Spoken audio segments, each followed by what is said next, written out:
In this video, I'm going to show you how to remove a background in Photopea using the pen tool, step by step. This is one of the cleanest and most accurate ways to cut out a subject, especially when you want sharp edges, smooth curves, and a professional looking result. If you've ever struggled with messy selections or rough cutouts, this method will make the whole process much easier. And if this tutorial helps you out, go ahead and hit the like button and subscribe for more simple software tutorials just like this.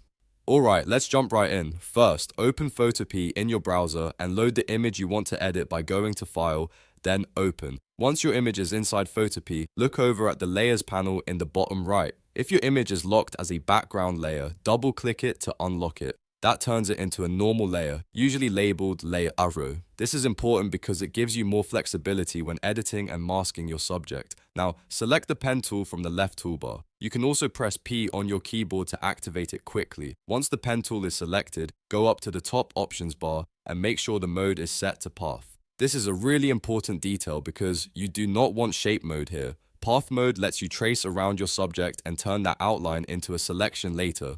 Before you start tracing, zoom in for better accuracy. You can use Ctrl and plus on Windows or Command and plus on Mac. Zooming in helps you place anchor points more precisely along the edge of your subject, which makes a big difference in the final cutout. Now start tracing your subject by clicking once on the edge to place your first anchor point. From here, continue clicking along the outside edge of your object. If the edge is straight, you can simply click point to point. If the edge curves, click and drag instead of just clicking. That will create handle lines that let the path bend smoothly around the shape. Take your time with this part. The cleaner your path is, the cleaner your background removal will be. If you need to make a sharp corner after a curve, hold Alt on Windows or Option on Mac and click the anchor point to reset the handle direction. That makes it easier to change the shape of the line and create a sharper turn where needed. Keep working your way around the entire subject until you reach the starting point again. To close the path, click directly on the very first anchor point. Once the loop is closed, you now have a full outline around your subject. Next, it's time to turn that path into a selection. Go up to the top options bar and click the selection button. You can also use the shortcut Ctrl and Enter on Windows or Command and Enter on Mac. A small window will appear asking for selection settings. For a very crisp cut, set the feather radius to 0 pixels. If you want the edge to blend a little more naturally, you can use 1 or 2 pixels. For most clean cutouts, 0 pixels is usually best, but slight feathering can help if the image needs a softer edge. Click OK, and you'll see the marching ants showing that your subject is now selected.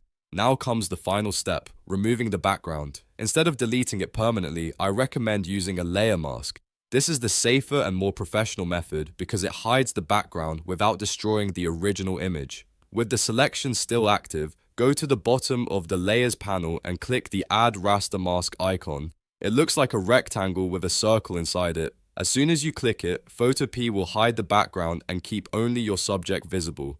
The best part about using a mask is that you can always come back and adjust it later if needed. If you made a small mistake, you don't have to start over from scratch. You can simply edit the mask and refine the edges. That's why this is the recommended method for background removal in Photopea. And that's it. You've successfully removed the background in Photopea using the pen tool. It may take a little practice at first, but once you get comfortable placing anchor points and tracing smooth paths, this becomes a very reliable workflow for product images, portraits, logos, and more.